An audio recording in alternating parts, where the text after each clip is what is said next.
pública como privada, pues tenemos emergencias las cuales nosotros tenemos que saber em, poder, ¿no? Sobre todo poder,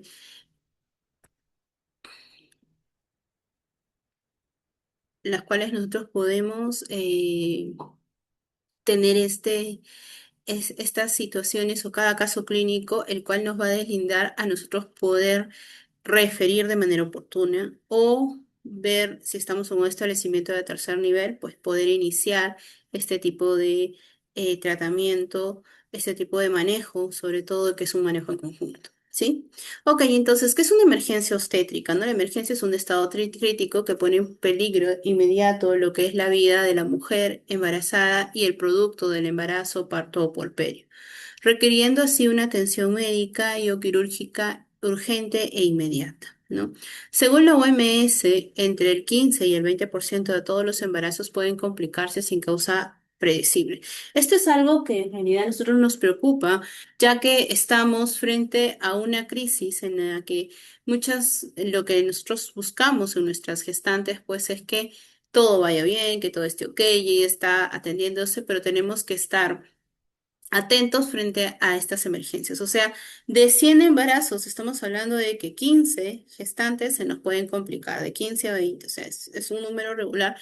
Más aún, y estas cifras se acentúan más en gestantes adolescentes o embarazos no planificados, donde incluso cursan con comorbilidades, las cuales pues van a generar que este embarazo se complique aún más. ¿Cuáles son las causas principales? Y eso es lo que vamos a abordar dentro de estas 4 clases que vamos a tener. Son las hemorragias obstétricas, ¿no? Anteparto, posparto, placenta previa y DPP. Lo vamos a ir afianzando también con algunos casos clínicos para poder verificar y corroborar lo que es el manejo. Lo que son los trastornos hipertensivos, preeclampsia, eclampsia y síndrome de Gerd. Antiguamente se decía que las hemorragias obstétricas eran las primeras, ¿sí? Eran las primeras en las cuales era la primera causa a nivel nacional, ¿no? Ahora es la segunda, ya que se está manejando de manera conjunta, ¿no? Y que ha ido esto mejorando, ya que hay capacitaciones en lo que es la clave roja. Ay, perdón, voy a porque se está escuchando mucho eso que está sucediendo. A ver, un segundo.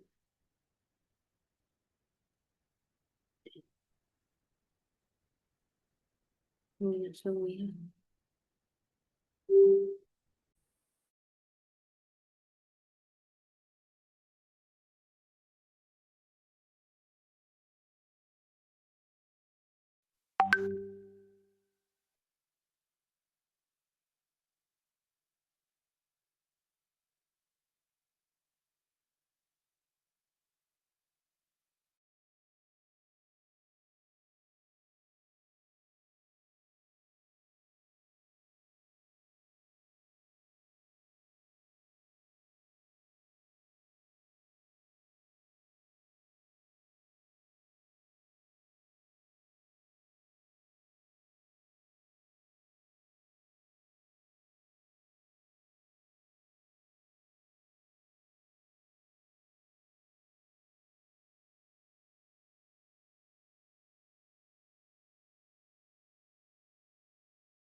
Audio. Ahora sí, gracias. Sí, ya me activaron el audio, ahora sí. Y bueno, entonces se está viendo mejor lo que es el manejo de hemorragias obstétricas, ¿sí? Y lo que son trastornos hipertensivos es una de las principales preocupaciones, ya que esto va muy deslindado y muy relacionado sobre todo al estilo de vida también de la gestante, ¿no? Estamos verificando 2 casos, ¿no? Uno de los casos que se está viendo cada vez y se está incrementando a nivel mundial es que los embarazos, si bien es cierto, tenemos un grupo de embarazos no planificados, tenemos otro grupo de embarazos en mujeres añosas y eso también genera un factor de riesgo para que este síndrome hipertensivo, no este trastorno hipertensivo, pues se lleve como tal. Infecciones graves como son sepsis puerperal, corioneumonitis, ¿no? Y complicaciones quirúrgicas, un parto obstruido, ruptura uterina, cesárea de emergencia. Por ejemplo, para no pasar a la otra lámina, un parto obstruido. ¿Qué sucede si tienes un bebé macrosómico? Estás en un expulsivo, ya vamos a poner esta figura, estamos en un expulsivo. Y ya estamos ya casi en hora 50 en expulsivo y ese bebé no sale, hice la maniobra de Mac Roberts, intenté por todos los medios de que salga este bebé y la cabecita no sale por nada del mundo, ¿no? Al parecer hay un DCP, una desproporción cefalopélvica. En ese momento estoy a una zona muy distante del hospital de referencia, no cuento con ambulancia. ¿Qué hago en ese momento? Sale la cabecita. Ojo, sale la cabecita y ahí quedó. Ya no quiere salir los hombros. ¿Qué podría hacer en este caso? Tengo que salvaguardar la vida tanto de la madre como del bebé. No puedo referir al establecimiento porque ya estaría pasando las horas, no hay una ambulancia en ese momento y acabo de sacar cabecita del bebé, sí, pero no ha salido todavía los hombros, se quedó en el cuello. ¿Qué hago? ¿Qué solución en ese momento yo podría realizar? ¿Alguna idea?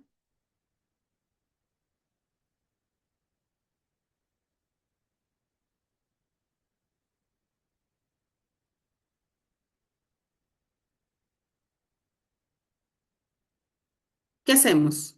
Ustedes están atendiendo un parto, están en una zona rural o en una zona en la cual no pueden referir de ese momento de manera inmediata porque no cuentan con una ambulancia, el otro establecimiento está a más de 12 horas.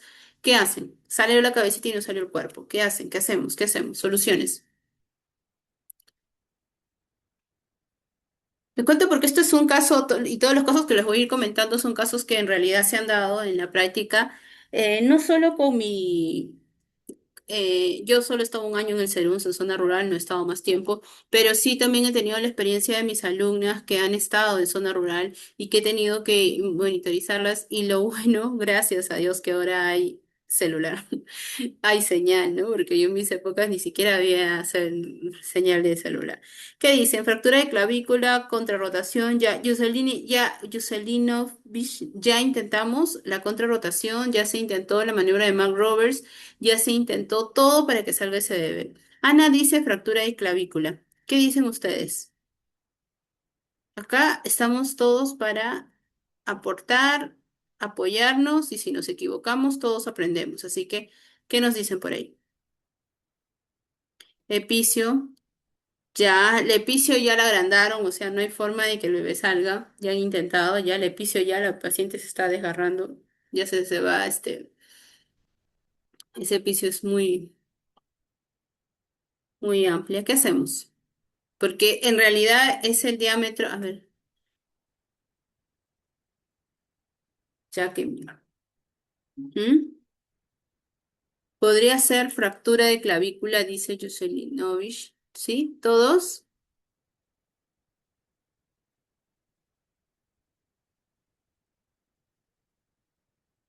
¿No están de acuerdo? ¿No están de acuerdo?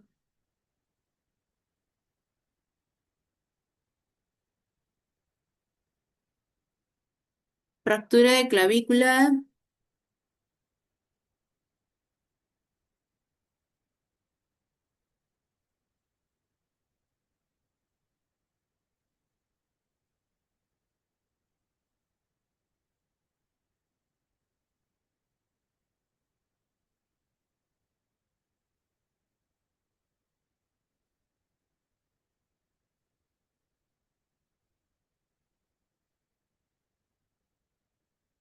¿Nadie más? ¿Qué haríamos? Porque ya todo está en sus manos.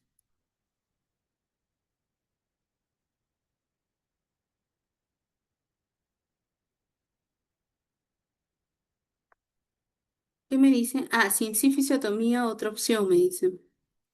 Eh, la realización de la colocación. Acá se hace lo que es una colocación de la anestesia, en este caso, para poder realizar un procedimiento. En realidad es un procedimiento quirúrgico, ¿no? De esta articulación y el proceso de recuperación demora aproximadamente más de 2 meses para poder realizarlo. ¿Sí? Específicamente se trabaja con la articulación, ¿no? La fibra cartilaginosa que une ambos huesos. Y bueno, no está demostrado como tal el proceso de recuperación o como la primera opción, pero qué bueno que lo hayas mencionado, porque el dolor pélvico llega a ser crónico, hay una inestabilidad en la pelvis, la mami va a tener que luego estar pendiente del bebé, hay alteraciones en el tema del motor de la caminada, disfunción del suelo pélvico, o sea, sí se altera, ¿no? Entonces, les comento esto porque son situaciones que sí se han presentado y cuando se presentó esto, cambiar de postura, todo. Se intentó también en posición rectal, de rodillas, todo. O sea, ya, eso ya hemos, y se ha tomado como primera opción, ¿no? De cuatro, también posición de cuatro, ¿sí?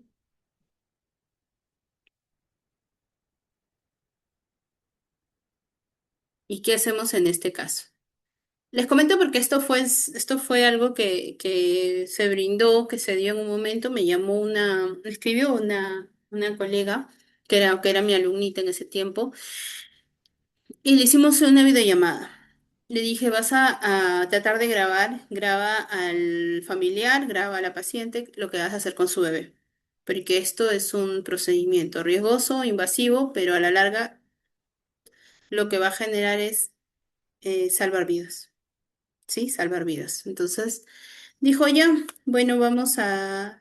Y lo hizo, le hice primero un consentimiento informado, pero todo rápido, porque son cuestión de segundos, ya estaban por minuto 50 y el bebé no salía, ya lo habían puesto de cuatro, ya lo habían puesto en posición vertical, ya lo habían puesto en la Mac Rovers, o sea, todo lo que ustedes, bueno, también no ha mencionado, y no salía el bebé.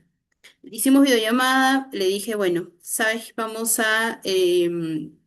vas a dividir imaginariamente desde la parte de la clavícula, ¿sí? La parte hasta la zona del acromion, exactamente donde inicia, ¿sí? El hombro, y vamos a dividirlo en tres partes de manera imaginaria, y lo haces con firmeza y sin temor. Le estaba exigiendo mucho, obviamente, ¿no? Ella era una serumista, una colega, ¿no? Muy joven, y lo vas a hacer sin miedo. Le vas a salvar la vida a la mamá y al bebé, así que tú tranquila. O sea, le daba seguridad porque esto no es fácil. O sea, hacer una fractura de clavícula no es algo sencillo, pero es lo menos, es lo que se va a recuperar de manera inmediata, ¿ya? Porque los huesos del bebé todavía no se han osificado. Va a sentir dolor definitivamente, pero vas a salvar la vida de la mami y del bebé. Se le explicó en ese momento, le hice la videollamada, le dije, mire, y comenzaron a grabar, señora, le explico lo que está sucediendo, su bebé no puede salir porque los hombros no permiten, entonces vamos a hacer una pequeña fractura, pero no se preocupe que después de eso se le va a vendar y vamos a llevarlo al hospital para que esto se osifique y no tenga ningún tipo de secuela. ¿Entendió? Sí entendió con la videollamada, porque yo le dije de manera enérgica, y me dijo, no, ¿cómo le voy a decir? Ya, da, pásamela, y yo le hablé. Le hicimos, ingresó su manito, ¿sí? Y lo más fuerte fue con el pulgar. Vas a hacerlo con el pulgar sin miedo y de una. La primera no pudo, la segunda con fuerza, ¿sí? Y vas a sentir ese clic. Ni bien sientes este clic, esta fractura, inmediatamente tiras hacia abajo, sale el hombro anterior, hombro posterior y retiras el, ¿sí?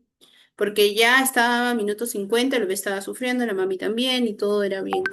Entonces, definitivamente no era uno de los mejores escenarios, pero ¿qué hacer en ese momento? ¿No? Por eso cuando dicen no atiende partos o eso, los obstetras, imagínense por todo lo que sucedió.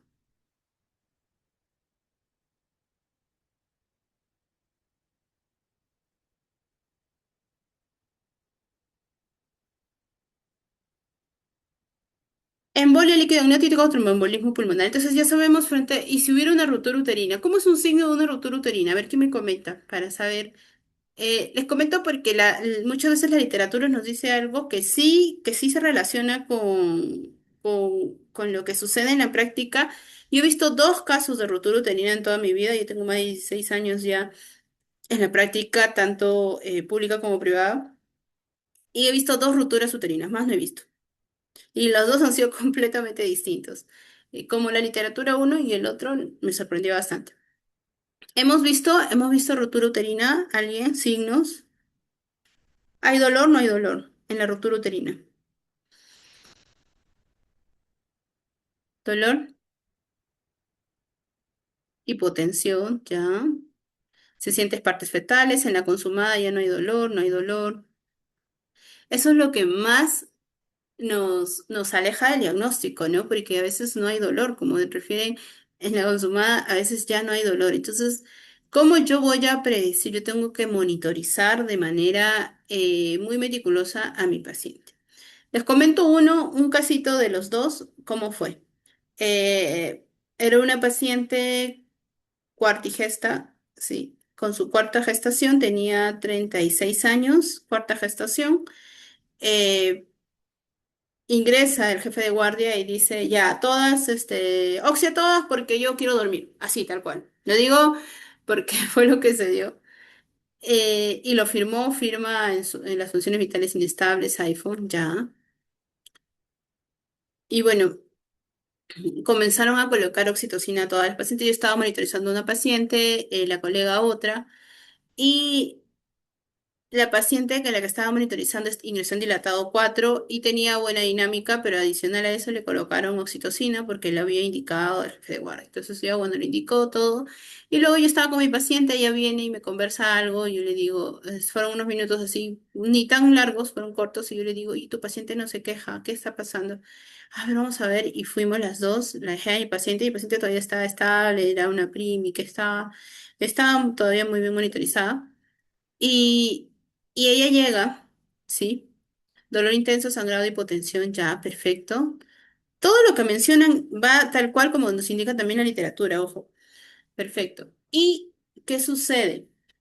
Miren, ¿qué sucede? La paciente, ya, la paciente eh, retorna, ¿sí? Ingresa al establecimiento. No, perdón, llegamos a la paciente, ya me quedé en que no se quejaba nada y yo le veo, pongámosle María, María, ¿cómo estás?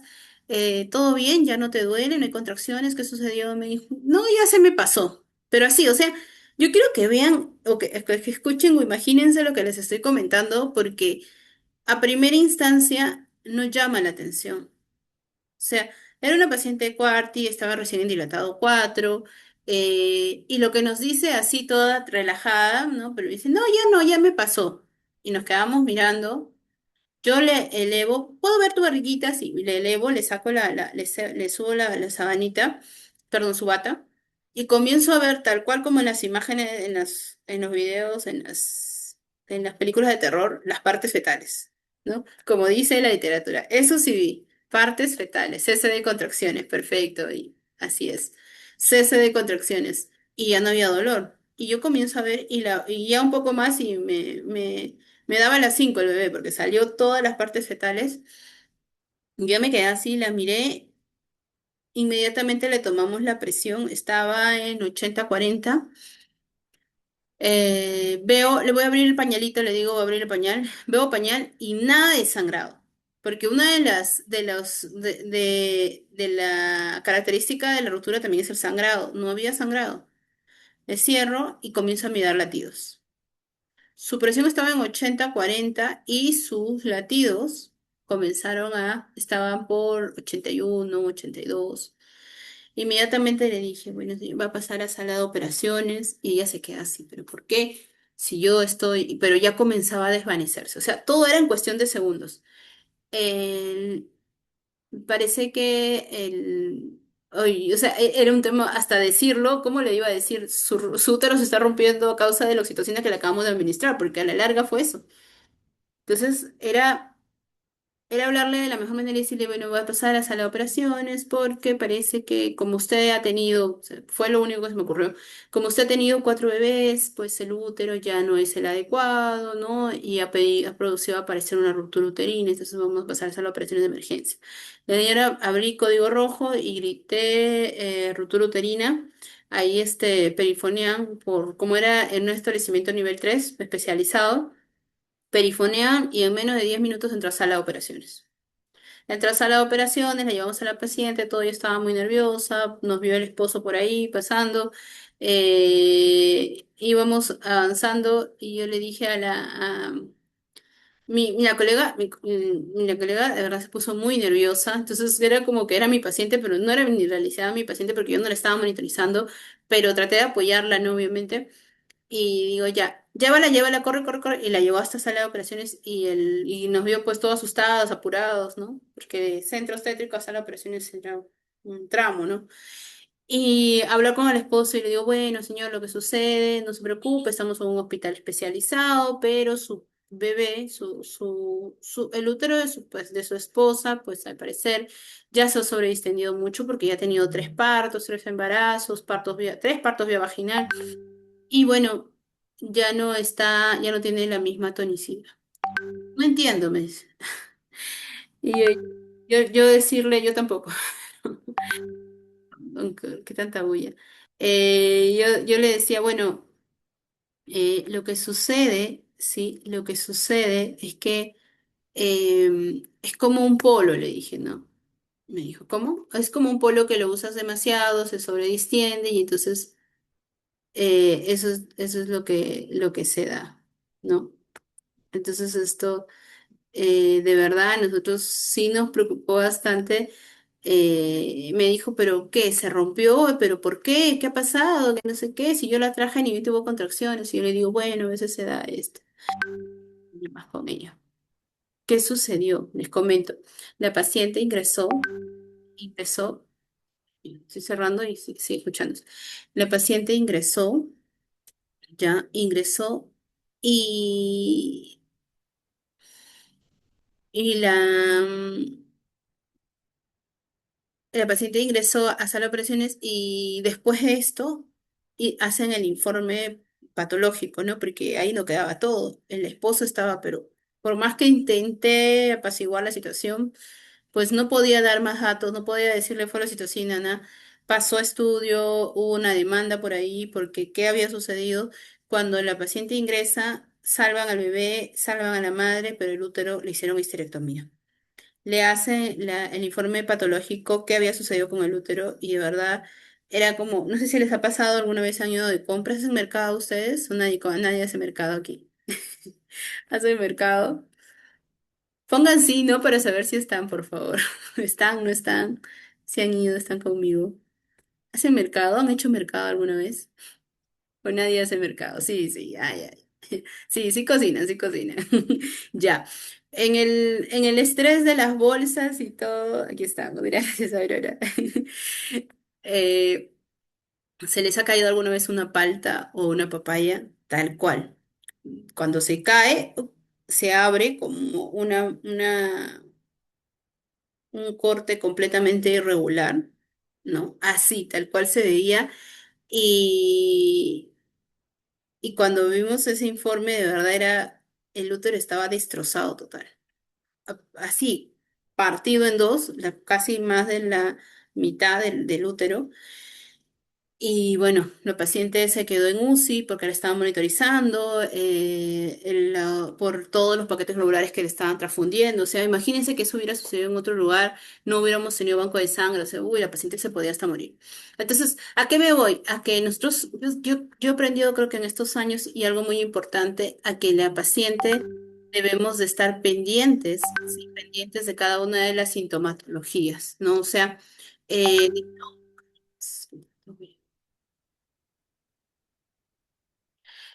de cada una de las sintomatologías, ¿no?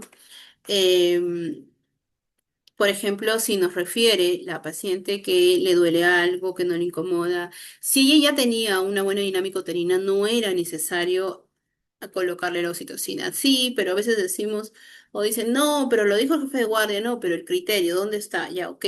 ¿Sabes qué? Le va a poner dos gotas, entonces, exagerando, dos gotas por minuto, como que no, porque vale más nuestro criterio. O sea, más allá de eso, ¿quién está monitorizando a la paciente?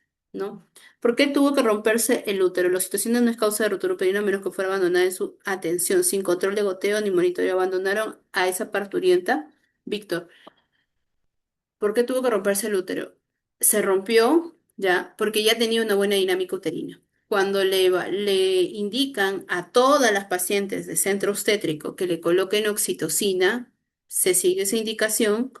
Bueno, como les comento, no era mi paciente, era la paciente, no, yo no la estaba monitorizando, era la paciente de la otra colega. Y en cuestión de minutos que la deja, ¿no? Sí hubo un abandono, un pequeño abandono, porque la dejó, se vino hacia el otro, hacia atrás de la cama, no continuó con la monitorización. Entonces, ya ha tenido que ver ahí una hipertonía, ¿no? O ha tenido que ver antes de esto, ¿no? Cómo estaba comportándose esa dinámica, y de acuerdo a eso, pues ya acentuar o cortar simplemente la oxitocina. ¿No? Y no se hizo eso. Entonces, abandono hubo también, o sea, por eso les digo, ¿no? Hay ahí una responsabilidad un poco compartida, ¿no? Dentro de lo que es la monitorización. Entonces, les digo esto no con el afán, ojo, de buscar culpables, de quién fue el jefe de guardia, quién fue la colega, quién fue, no, porque, o sea, lo que nosotros queremos evitar es esto. Nosotros queremos evitar que se vea esto, y nosotros hemos podido ser parte de este grupo, ¿no? O que hayamos estado en el lugar de la colega, o sea, a eso me voy, ¿no? ¿Qué hacer en estos casos? ¿No? Entonces, a pesar de la mala experiencia que se vivió, aprender de lo malo y sacar lo bueno de esa mala experiencia negativa, lo bueno de ahí, gracias a Dios que se salvaron las vidas, que se quedó sin útero. Bueno, la paciente por lo menos ya tenía su cuarto hijo, pero igual no debió llegar a una esterectomía, definitivamente no, ¿no? Y tampoco, bueno, todo el problema legal. Entonces les digo porque en muchos casos la definición y las características propias de cada una de las patologías tienen ciertas definiciones, ciertas características, y en este caso, imagínense, eh, en estos casos, imagínense también, no hubo dolor, eso es lo que les decía, ¿no? El cese del dolor. Yo lo he leído en algún momento, pero yo decía, pero ¿cómo no va a haber dolor si se le está rompiendo el útero? Y certeramente con esa paciente no hubo dolor. Pues otra vez me dice, puede ocurrir por múltiples partos, no necesariamente que se haya abandonado. Así es, o sea, tenía factor de riesgo. Esa paciente ya tenía y había pasado por 3 embarazos, 3 labores de parto, vía vaginal. O sea, es un todo, ¿no? Es un todo. Por eso es que cada paciente, yo siempre digo, es una caja de sorpresas. ¿Por qué? Porque no sabes con qué puede venir o qué puede ocultar. Por ejemplo, si ustedes atienden un parto, ¿ya? Ustedes atienden un parto. Vamos a ponerle, paciente de 22 años, ¿ya? No es ni adolescente ni añosa, ¿ya? 22 años. Paciente de 22 años, le estás atendiendo la labor de parto, su primer parto, su trabajo de parto, le estás atendiendo ya en el momento del expulsivo, vas al alumbramiento y no sale la placenta. ¿Cuál es la causa, ¿ya? ¿Cuál es la causa de una retención placentaria? 22 años, supuestamente su primera gestación. ¿Cuál podría ser la causa? Ustedes recuerden que muchas veces las usuarias vienen y le hacemos una historia clínica, y si no tenemos mucho afín a ellas, no nos van a ser tan sinceras o nos van a dar toda la información que nosotros queremos. ¿Por qué? Excelente. Abortos, acretismo placentario. Perfecto. ¿Cierto? Antecedente de abortos. Eso es uno de los datos que nuestro paciente no nos dice. Yo siempre cuando pregunto esto, si está la pareja, la hago a un lado, le digo, bueno, un momento, voy a hablar con la paciente, porque ese dato es prioridad. Porque hay pacientes, yo he tenido pacientes, he conocido pacientes que me han dicho, tuve una paciente que era de salud y me dijo, he tenido 7 abortos, todos los 7 inducidos, 3 legrados, 3 ameos, ¿cómo era? Un ameo, 2 legrados y 4 farmacológicos. Tuvo catéter placentario, le hicieron histerectomía, ese es otro tema. Pero me voy al punto de que muchas veces la paciente no nos dice la información completa. Entonces, todo parto va a ser de alto riesgo, todo parto es de alto riesgo. Todo parto es de alto riesgo. ¿Cómo voy a adivinar si tuvo o no tuvo abortos? O también partos pretérminos, como dicen. ¿Cómo voy a adivinar si ya tuvo o no tuvo? Es bien complejo en realidad. ¿no? Es bien complejo. Entonces, esto yo creo que esto es un punto muy importante que hay que tenerlo presente. ¿Qué más? El impacto global. Hablamos de 500.000 muertes maternas anuales a nivel mundial, 99% de los países en desarrollo. ¿Por qué los países en desarrollo tienen mayor tasa de mortalidad materna? Bueno, ya eso se sobreentiende, ¿no? Que es por el sistema, que es por el ambiente, que es por la situación, por la alteración, por lo que es el sistema en, con respecto a la baja, ¿no? En equipo de salud, a la infraestructura, ¿no? Todo esto definitivamente es un completo. Y les comento esto porque definitivamente esto es bien complejo, ¿no? Nosotros estamos muchas veces en establecimientos de salud donde la atención, la empatía a veces no se da. Pues, ay, es que es fácil hablar porque tú trabajas en un establecimiento privado y no en un público y no sabes la situación. Sí, lo sé porque he trabajado en hospital. Sé cómo es el sistema, sé que hay mucha demanda, hay demasiada, a veces no, se sobresaturan los establecimientos y eso también lo sé, ¿no? Pero es muy importante siempre estar pendiente de poder nosotros, generar un poco más de empatía para poder tener y yo creo que este punto es importantísimo, una, una anamnesis completa, ¿no? O sea, son situaciones básicas, como que nos digan cuántos abortos. Razón de mortalidad materna por 1.000 nacidos vivos, por ejemplo, de 50,7, esto es en México, es a nivel mundial, y 2 horas del tiempo crítico. La muerte materna puede ocurrir 2 horas tras hemorragia postparto, ¿no? He visto una hemorragia postparto, no llegó, no, sí llegó a muerte materna, les comento el caso y les vuelvo a repetir, no con el afán de señalar a la colega que le sucedió porque nos ha podido suceder a nosotros, sino con el afán de aprender, ¿sí? Les comento, miren, yo estaba subiendo a sala de puerperio, en la sala de puerperio eran más de 41 camas, ¿ya? Usualmente casi siempre estaban llenas. Yo subo porque tenía que bajar una historia clínica que estaba buscando de mi paciente y en eso escucho que una paciente, que un bebé estaba llorando, ¿ya? Bueno, es normal porque estás en una sala de puerperio, pero seguía, ¿no? Entonces yo en el estar le digo a las colegas que estaban ahí, también habían licenciadas de enfermería, y les digo, el bebé está llorando mucho. Ah, sí, es que es primigesta, no sabe, ya se le he enseñado ya a puerperio inmediato le han enseñado, pero no sabe. Voy a ir a verla, le dije. Voy a ir a verla porque no era mi área, entonces. Voy a ir a verla. Ay, ya vaya. Y el bebé lloraba, pero fuerte. Sí, dije que tendrá algo. Y las camas están separadas por cortinas, ¿ya? Entonces, no era, todos escuchan, ¿no? Entonces, yo abro la cortina, le digo, señora, ¿cómo está? Veo su nombre, pongámosle Kelly, doña Kelly, ¿cómo está? No me respondía. Y camino y casi me resbalo. Y justo eso también vamos a ver ahora en el tema de la cantidad de sangrado. Casi me resbalo y yo estaba así, estaba con Crocs y le digo, y veo y era sangre, y la sangre caía desde la cama. El bebé estaba hacia un lado y la sangre se estaba cayendo hacia. La señora estaba muerta. La señora estaba muerta. O sea, la subieron, no se dieron cuenta qué había sucedido. Al parecer había tenido una atonía uterina, no se habían percatado. Lo único que atiné fue cargar al bebé porque lloraba, me daba mucha pena. Le comencé a ver el pulso, nada, no, estaba muerta. Y, era un tema bien complejo porque habían 40 puérperas más en esa. Entonces, yo cuando estoy muy nerviosa, bueno, pues se le digo personalmente, quizás no se me nota por fuera, ¿ya? Pero sí estaba nerviosa porque o sea, nunca me había pasado no ver ahí una paciente que estaba muerta. Y lo único que tenía fue cargar al bebé, me lo traje con miedo al estar y les dije, la paciente está. muerta, ha fallecido. ¿Qué? Sí.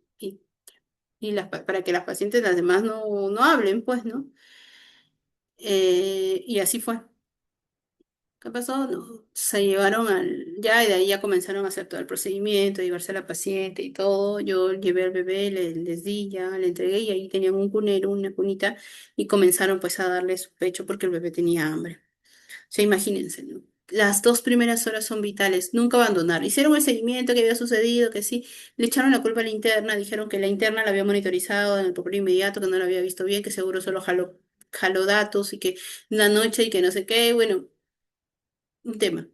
Pero las 2 primeras horas son vitales, o sea, no es que yo atiendo el parto, abandono al bebé, no, no, yo me encargo hasta que salga la placenta, ¿no? Que es después del alumbramiento, le hago el contacto piel a piel y luego de eso continúo, ¿no? Porque sigo en el parto.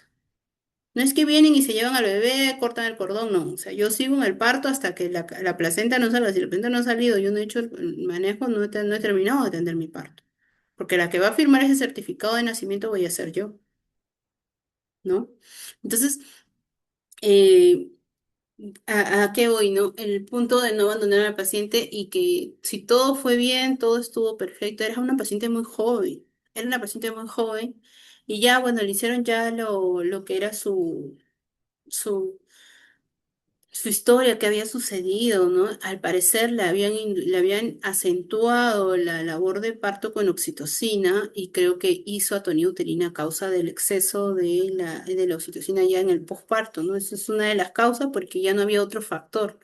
¿No? Y el abandono y el masaje uterino. El parto había sido atendida también por otro interno, por un interno y la interna la monitorizaba porque le tocó, se habían sorteado, no sé qué sucede. Entonces, ahí está el detalle, ¿no? Nosotros también si tenemos alumnos o si tenemos internos no podemos abandonarlos, ¿no? Los internos tienen que estar siempre supervisados, ¿no? De nosotros, los estudiantes también, ¿no? Entonces, con eso tampoco quiero echarle la culpa al interno, porque acá hay una responsabilidad compartida, ¿no? No tienen la plena jurisdicción de que ellos solos van a hacer todo, ¿no? Sino que tienen que estar siempre de la mano con nosotros y que nosotros también estemos ahí. Entonces, las 2 primeras horas son vitales, ¿no? Hasta que no te suceda, no le tomas un poco más en cuenta esto, ¿no? Yo cada que atiendo los partos en la clínica, incluso las cesáreas, yo me quedo con mi paciente hasta que haya mejorado, hasta que todo esté bien, ¿no? Porque luego sí me va a preocupar el proceso de que venga, ¿no? Y que no suceda algo en el caso, y hago este hincapié porque muchos de acá quizás trabajamos con en establecimientos privados, quieran o no, la responsabilidad es mayor.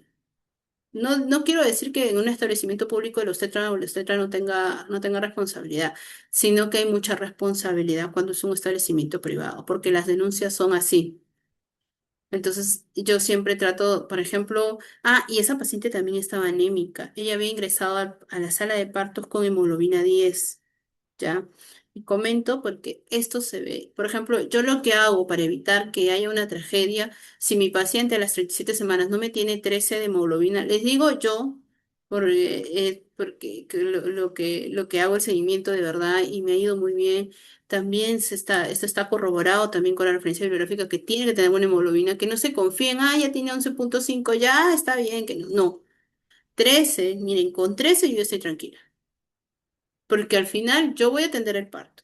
El bebé le pasa, a la mami le pasa algo, al bebé le pasa algo, o sea, la responsabilidad va a ser hacia mí directo, porque hay una responsabilidad de manera directa. Entonces, eso es vital, el tema de la hemoglobina, cómo se manejó la labor de parto, en el caso de sepsis, cuántos tactos a veces le están realizando constantemente. Tuve un caso de sepsis de una paciente que hizo corionionitis y cuando le hicieron el antecedente dentro de lo que habían mencionado, porque no lo escribieron, habían hecho 10 tactos vaginales porque habían 10 alumnos que estaban alrededor de la paciente. Imagínense, o sea, estas situaciones se dan. Aplicar la norma 105 para hacer el ajuste de la hemoglobina de acuerdo a la altura sobre el nivel del mar. Perfecto, Gladys, claro. Sí, yo siempre me hablo como si siempre estuviera en Lima. No, es cierto. Esto solo en Lima. En el tema, si estoy en Lima, me refiero el tema de la hemoglobina 13, pero si estoy en zona de altura, obviamente no. Y esto es importante porque hay muchas pacientes que vienen a Lima y han estado, viven en provincia, ¿no? Ponte, están en Puno, 4.500 metros sobre el nivel del mar, vienen con hemoglobina de 13 y uno se confía, no. ¿Cuánto tiempo está acá en Lima para que para poder verificar si esa hemoglobina está bien o no? Entonces eso también es importante. ¿No? Saber cuánto tiempo. Por eso en el caso de la parte privada la realidad es otra. A nivel nacional la mayoría son anémicas y algunas sin atenciones controles prenatales además. Sí, o sea, es crítico porque hay que concientizar, o sea, de verdad hay mucho, mucho que educar a nuestra población, ¿no? Cuando tú le das un hierro, por ejemplo, vía oral, se desbanda. Por ejemplo, ustedes colocan hierro endovenoso, 4 meses según la última norma de la técnica de anemia. Ya. ¿A qué 4 meses se refiere Home? Home. Casa, ya, ya, perdón, Home, ¿no? O sea, está bien escrito, ¿no? 4 meses, sí, 4 meses se refiere a qué tiempo estuvo esa paciente en la ciudad o en el lugar de donde viene. Si ha venido hace 15 días, hace una semana, se tiene que considerar la hemoglobina con el rango de la altura en la que vive. Ya, entonces eso no hay que olvidarnos porque, por ejemplo, en el caso de Lima tenemos muchas pacientes con referencias, ¿no? Muchas pacientes que vienen con referencias y eso también es muy importante mencionar, ¿sí? Por ejemplo, el hierro que se está colocando y quiero hacer un paréntesis de esto porque hay muchos de los obstetras están dedicando a hacer consultas a domicilio. ¿Alguno de ustedes coloca hierro endovenoso? ¿Han colocado? ¿Saben cómo colocar? ¿Saben la importancia de este?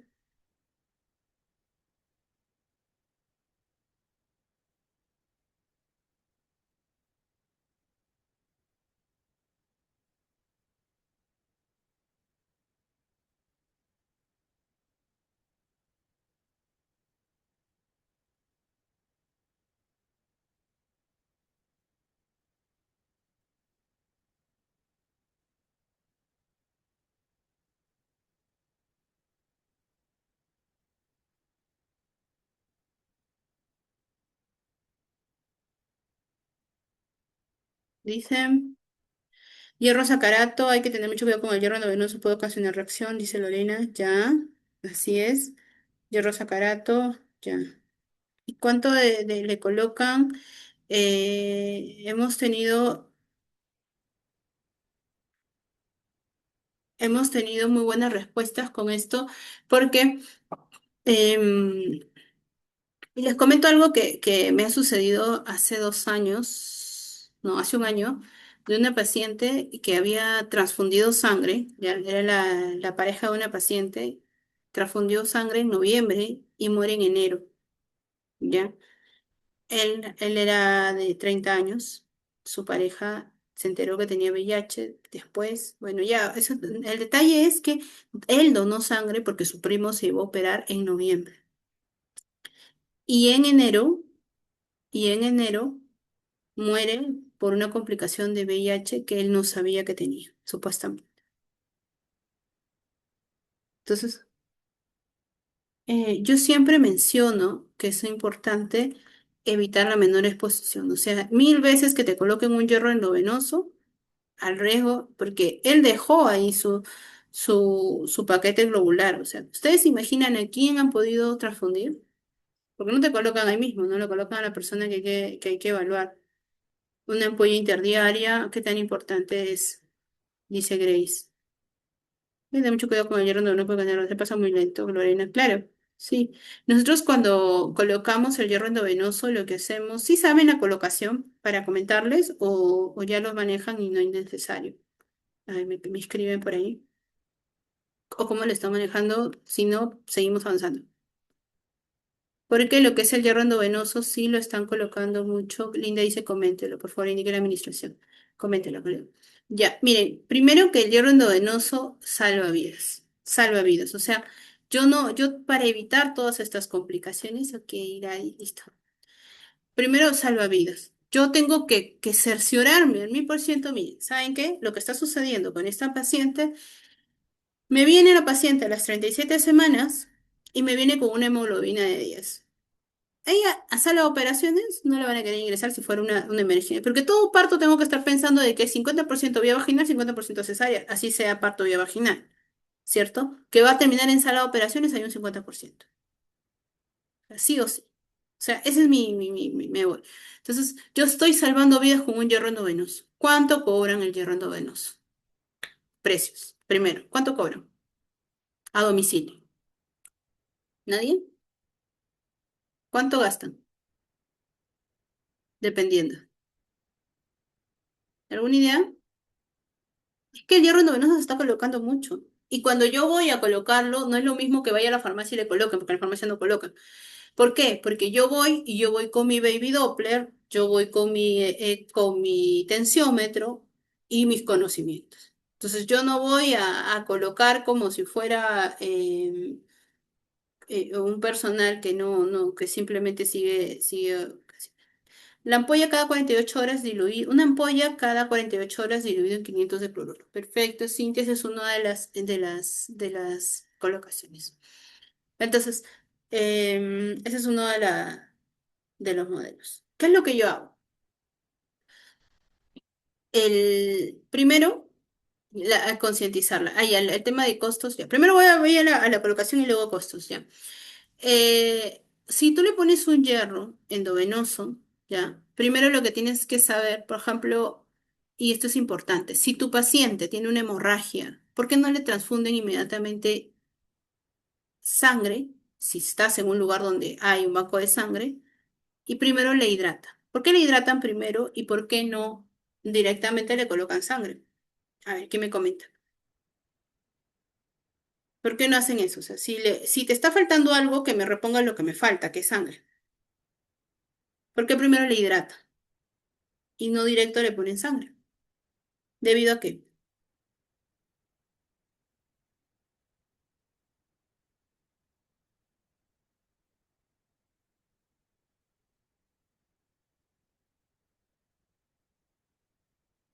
Ahí está, me están respondiendo. Debido a...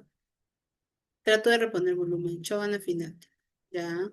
Trato de reponer volumen. Ya, perfecto.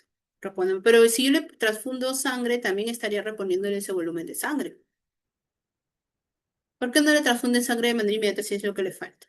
Porque primero le hacen cloruro y luego hemacel, ¿no? Y luego sangre. ¿Por qué no le ponen de frente? Para ayudar a la dilución. Ya, la dilución, perfecto. Ese es uno de los factores que me dice iPhone. Y esto es importante tenerlo presente. Cuando el cuerpo pierde sangre, ya, cuando el cuerpo pierde sangre, ¿qué sucede? Cuando el cuerpo pierde sangre, cuando el cuerpo pierde sangre, lo que hace el cuerpo para evitar un shock, ajá, ya va por ahí lo que dice Samsung, para que el cuerpo no siga perdiendo más sangre porque está en una hemorragia, ¿ya? Me refiero a la hemorragia general y a una hemorragia obstétrica. Lo que hacen los vasos sanguíneos es contraerse. ¿Para qué? Para que ya no se siga perdiendo más sangre. ¿Sí? Perfecto. Entonces, cuando tú haces esto y tú lo repones, como es la sangre es espesa, el lumen del vaso sanguíneo ya no es el mismo, está más pequeño. ¿Sí? Entonces no se va a poder aprovechar o no se va a poder realizar esa transfusión en la manera idónea que queremos. Entonces, ¿qué hacemos primero? Dilatamos, ¿sí? Dilatamos. ¿Cómo dilatamos? Con cloruro, ¿sí? Con cloruro. ¿Qué hace el cloruro? El cloruro lo que hace es dilatar esos vasos sanguíneos, ¿sí? Es dilatar esos vasos sanguíneos. Y al dilatar esos vasos sanguíneos, lo que va a hacer es que pueda ingresar a chorro, por decirlo así, a chorro, es este volumen, este paquete globular que yo deseo. Entonces, primero hago como que el camino para que pueda ingresar a estos vasos sanguíneos, al torrente sanguíneo, esta sangre. ¿Sí? Entonces, eso es importante mencionar. No me rayen la pantalla, por favor. Voy a bloquear. A ver, segundo.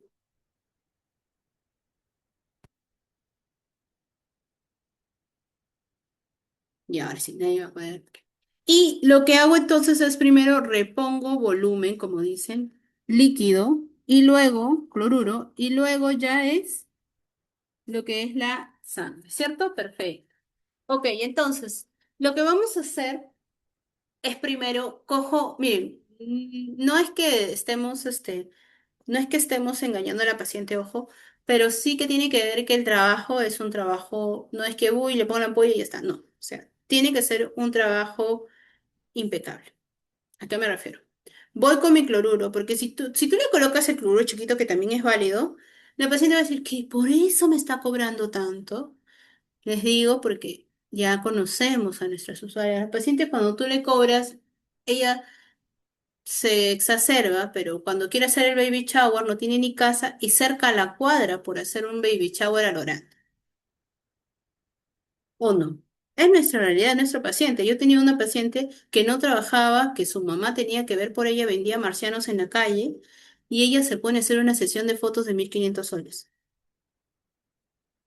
sabiendo que no tenía ni siquiera para el parto, o ni siquiera para los pañales, o ni siquiera para la atención, o ni siquiera, pero se gastó todo haciendo una sesión de fotos para impresionar a la gente. O sea, así es nuestra población. Siempre no, pero sí es así un gran porcentaje. Bueno, el detalle es que tiene que ver que hay un trabajo. ¿Y qué es lo que hago? Cojo un cloruro grande, mi tipo de venoclisis, mi catéter, eh, mi AOCA, y lo que voy a hacer es pedir un lavadero, porque de todas maneras me tiene que prestar un lavadero para poder lavarme también, hacerme el lavado de manos. Voy a botar 500 de ese cloruro, ¿sí? Voy a botar 500 de ese cloruro e inmediatamente lo que voy a hacer es, ya le he colocado la vía y voy a pasar 250 de cloruro a chorro. Ahí sí, a chorro, ¿sí? Paso los 250 de a chorro y luego de los 250 me va a quedar 250. A ese 250 recién le voy a poner el hierro, ¿sí? Le voy a poner el hierro y bueno, ahí sí lo hago lento, como dice muy bien la colega, vamos a hacerlo lento y vamos a estar monitorizando. ¿Cómo monitorizo? Voy a ver la frecuencia respiratoria, voy a tomar la presión arterial y voy a estar también ocultando por ahí al bebé. Que suceda algo, que siempre suceda, que haya reacción. Las reacciones o la alergia al fármaco casi no se da, pero como yo lo voy a estar pasando a goteo lento, no voy a tener ese tipo. Y si tuviera algún tipo de reacción que se diera, pues se va a manejar, se corta y listo, ¿cierto? Entonces, más o menos sí se quedó claro esa parte, cómo debo de administrar el hierro endovenoso. Si lo estamos haciendo de otra forma, como por ahí me mencionaron, también es válido, pero también es otra de las formas válidas como para más o menos ir monitorizando, ¿cierto? Perfecto. Ujú. Así es. ¿Qué me dicen por acá, Nelly? Volviendo, por favor, a la hemorragia postparto. ¿Puede ocurrir también a las 12 horas un caso de funciones? Ay, Dios. Perdón. A ver. Es que se me pierde la conversación. Volviendo, por favor, a la hemorragia posparto, puede ocurrir también a las 12 horas. Un caso de funciones de 150, pulso 110, se le observa edema vulvar, sangrado vaginal escaso, refería a nivel en donde la ginecóloga encuentra un desgarro en vaginas, ¿verdad? Y termina con unidades de administración de sangre. Nelly, eso es un edema vulvar, ¿ya? Y también es un hematoma a nivel polvo perineal. Eso también le voy a mencionar, qué bueno que me hayas hecho acordar, en otro casito clínico, ¿ya? Está bien, está bien. Sí, claro que sí, eso no se da solo en las 2 primeras horas, sino hay que estar monitorizando. Por eso la paciente mínimo se tiene que quedar 24 horas, ¿no? Internada después de un parto vía vaginal. Edema vulvar en vagina, ajá, sí, Nelly. Por favor, ¿puedo repetir la administración del hierro endovenoso? Ya, lo repito. Anote.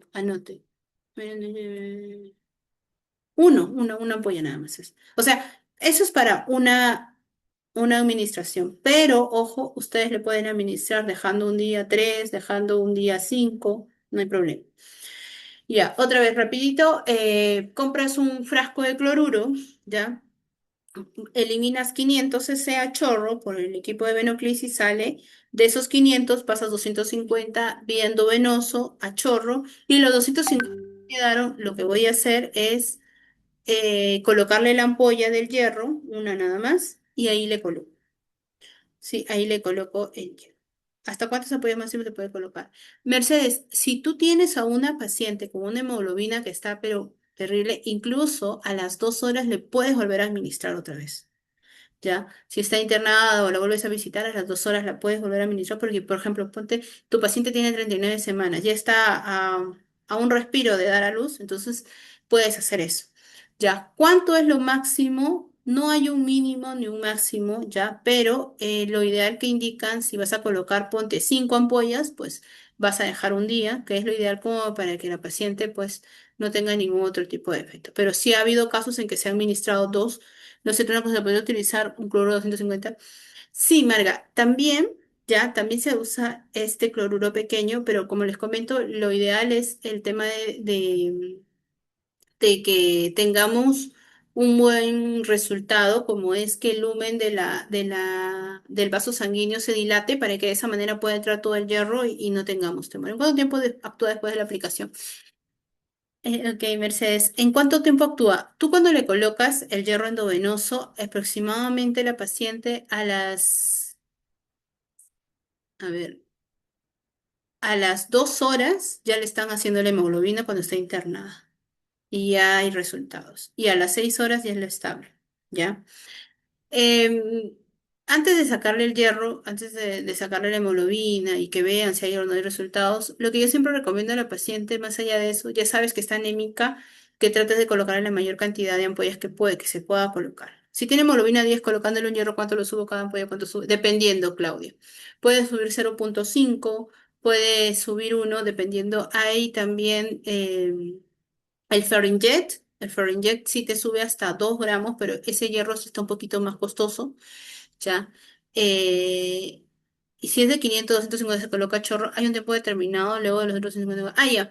Tú le colocas, primero inicias con 20 gotas por minuto, si ves que todo está bien, comienzas con 30, ¿no? Y de ahí puedes llegar hasta 40 gotas por minuto.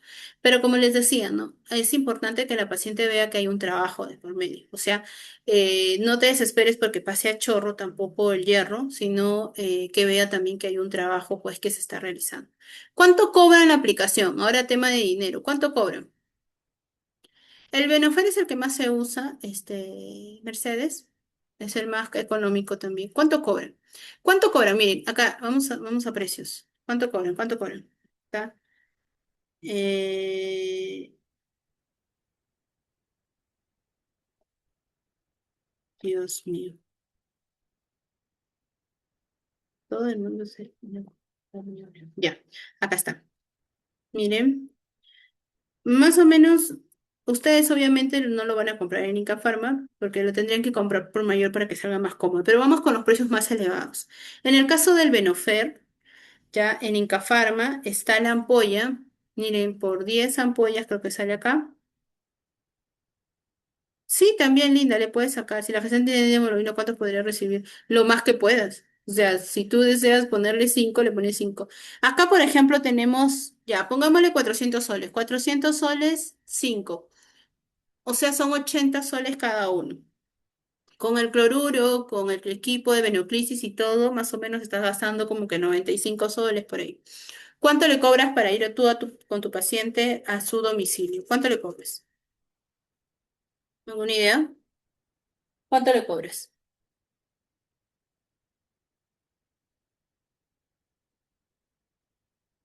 ¿Cuánto?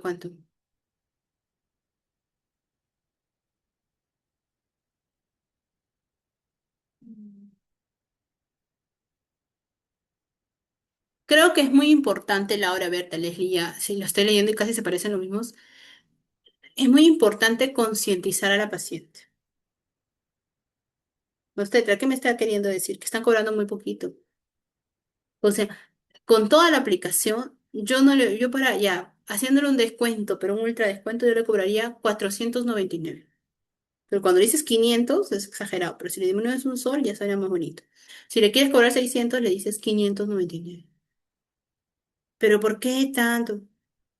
Ahí vamos a las de las ampollas que menciona que se puede aplicar una con qué intervalo de tiempo se puede administrar. Ah, Ana, como lo mencioné, lo puedes administrar dejando un día interdiario, porque para mí la paciente por el tema económico, pero sí hay casos en los que hay que administrar incluso el mismo día dos aplicaciones, puedes esperar 2 horas y volver a aplicar, o sea, no hay problema, ¿ya? Eso es lo ideal, ¿ya? Entonces, yo creo que este punto es muy importante porque ¿cómo yo concientizo a mi paciente de que ese hierro se tiene que colocar sí o sí? Ese hierro se tiene que colocar sí o sí. ¿Cómo? ¿Cómo yo sé que mi paciente me va a hacer caso, que me va a obedecer? Disculpe que se me ha ido toda la luz acá. ¿Cómo?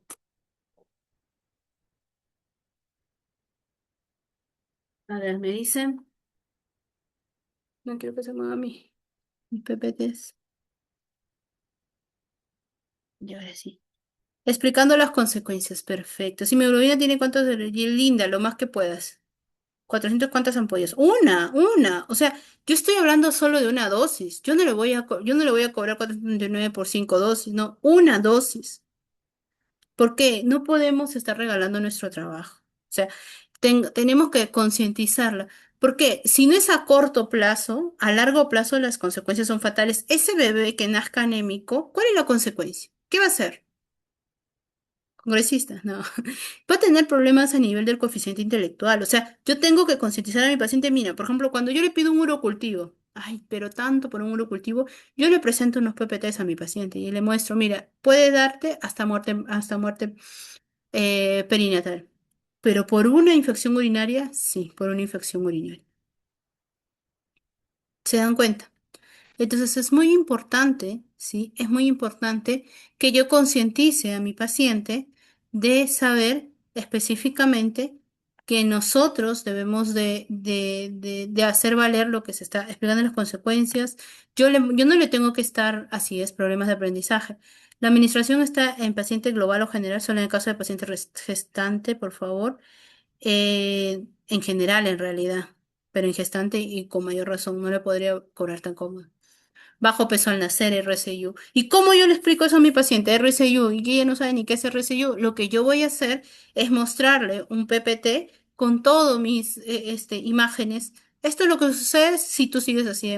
¿Por qué? Porque los pacientes a veces no se concientizan. Le mandas a comer hierro, no lo consumen. Le das el sulfato, no lo dan. Que me estriñe, que me duele, que... O sea, tenemos que hacer concientizar al paciente. Entonces, yo tengo que explicarle que esa pequeña inversión a la larga le puede hasta salvar la vida.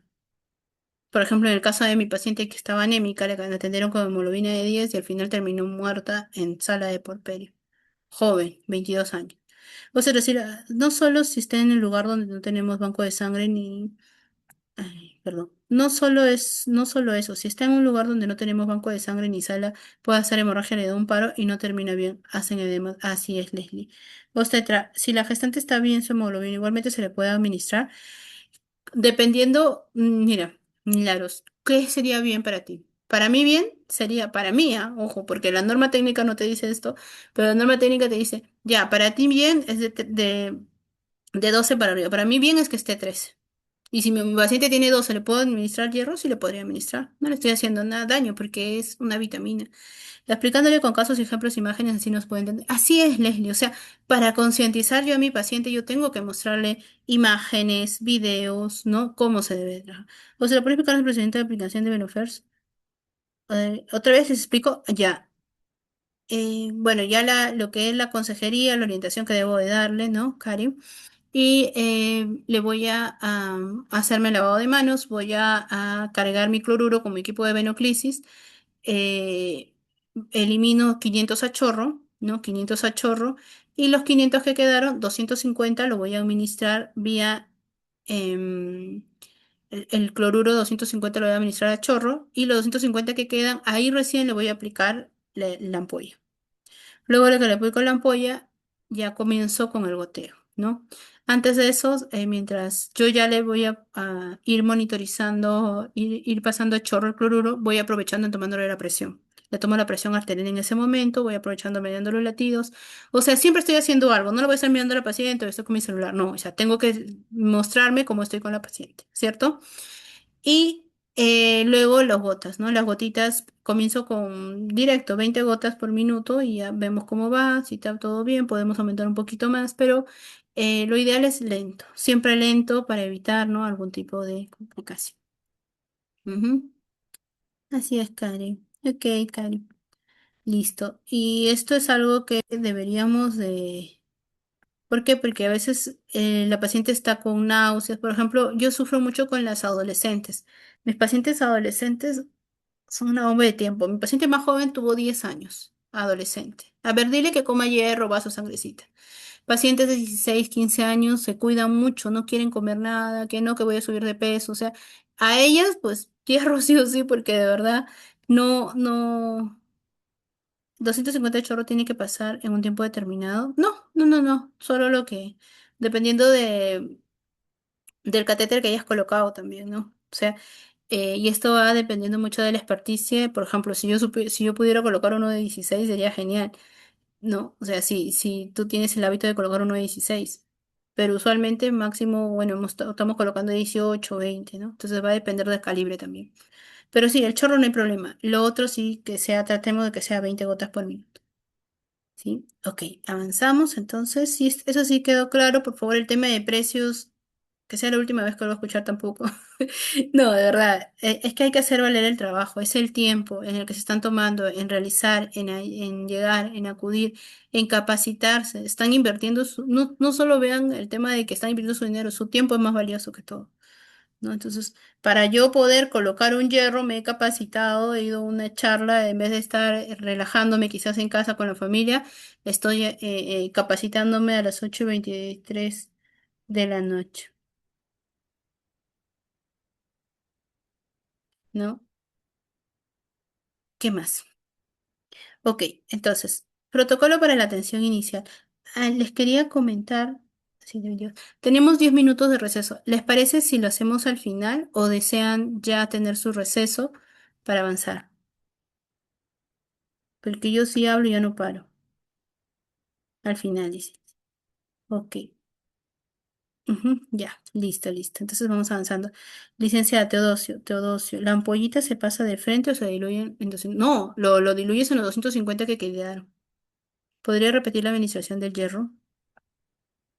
Ya, lo voy a repetir por última vez para avanzar, ¿ya? Tu cloruro de 1000 eliminas los 500, ¿ya? Lo desechas, mi batería se acaba de instalar. Uy, mano mía. Pero creo que le van a compartir la grabación, a ver, igual y compar. Ya. De los 1500 lo eliminas, ¿sí? De los 500 va a quedarte, de los 500 seguimos. Ok, Francesca. De los 500 te van a quedar de los 500 pasas 250 a chorro y de los 250 que quedaron le colocas el hierro y lo pasas de 20 gotas por minuto. Inicias así. Están siendo grabando la capacitación. Ujú, sí, ya, perfecto. Entonces, y monitorizando siempre a la paciente. Ya no se olvide. Listo, avanzamos, si no, no nos quedamos. Sí, dependiendo de, en realidad, de los receptores de hierro que pueda tener y de la ferritina que pueda tener la paciente. O sea, eh, yo puedo ministrarle una gran cantidad de hierro a la paciente A, a la paciente B con el mismo nivel de hemoglobina, pero tengo que saber cómo está su estado de nutrición de esta paciente y exactamente la ferritina que ellas tienen basal, cuánto tienen, y eso depende de los depósitos de hierro que puedan tener. Pero mínimo estamos hablando de 0,5 aproximadamente, ¿no? O sea, sí tiene buenos resultados, ¿no? Entonces, sí. Ya, igual ya estoy respondiendo las mismas preguntas, voy avanzando porque seguimos. Entonces, dentro del protocolo inicial, lo que vamos a ver es la clasificación de lo que es la gravedad, ¿sí? Eh, ¿Qué factores tiene que ver para administrar? Ahora sí, ya entendí, gracias. Ok, Sara, ¿qué factores tiene que ver para administrar 5 ampollitas o menos? Le hace su control de hemoglobina, ¿no? Si tú ya llegaste a 13, ya estás feliz, pero si por lo menos la paciente ya pasó a 12, por lo menos ya estás en un nivel en el que pueda tener un parto vía vaginal o parto por cesárea. Protocolo para la atención. Ojo que estoy hablando de valores en Lima. Ya, si estuviera, tienen que verlo eso con la tabla de acuerdo a la altura donde se encuentre. No se olvide. Sí, vaya de que sentirle aliviada. Ujú. ¿Qué más? El manejo inicial, estabilización hemodinámica, el control de hemorragias y el soporte vital avanzado. Hay que hacer una detección oportuna, el uso de lista de chequeos y protocolos de identificación. Vamos a ver entonces el manejo específico de las emergencias frecuentes, ¿sí? Una de ellas es respecto a la hemorragia postparto, el masaje uterino bimanual, ¿no? Los uterotónicos, lo que es la oxitocina, el misoprostol, el taponamiento del balón, el taponamiento del balón intrauterino, que eso también lo vamos a ver como una especie de pequeño mini taller que vamos a hacer en la próxima clase para ver lo que es el balón de Bacre y la técnica de SEA, que son técnicas muy importantes dentro de lo que es la atención respecto a este. Intervención quirúrgica si fuera necesario. Entonces, yo tengo que saber que mi primera indicación es ver si que yo no voy a poder, yo no soy Superman, yo no voy a salvar a la paciente en ese momento, sino voy a hacer el conducto para poder eh, referir de manera oportuna. ¿Por qué? Y esto es importante, porque yo sola, yo solo, yo no voy a poder hacer una cesárea, una histerectomía, colocar el banco de sangre. No, es un trabajo en conjunto con los especialistas, con el nivel de intervención. Y eso va a depender del nivel y la capacidad resolutiva del establecimiento donde ustedes estén. ¿Cierto? La preeclampsia, la eclampsia, lo que buscamos es el control tensional estricto, el sulfato de magnesio para evitar la prevención de convulsiones y lo que es la finalización del embarazo. Con respecto al embarazo ectópico, el diagnóstico temprano es con ultrasonido. Y esto es importante. Embarazos ectópicos se están viendo cada vez más. ¿Saben por qué? ¿Cuál es la causa? ¿Qué es lo que está sucediendo? ¿Por qué estamos viendo más embarazos ectópicos ahora que antes? ¿Algo?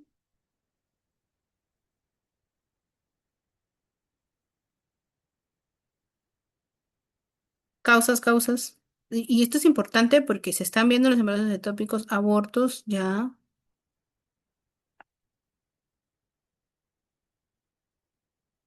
AOE, Julia. Y EPIs, AOE y EPIs, ambos. Perfecto. ¿Saben? Eso es importante porque eso se repite más. El AOE vino para salvar vidas, pero también a perjudicar porque hay muchos que no saben utilizarlo.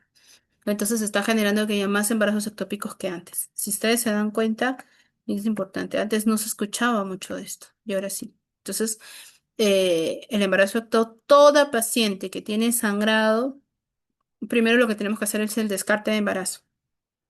Y de inmediatamente lo importante es una ecografía. O sea, una ecografía es vital.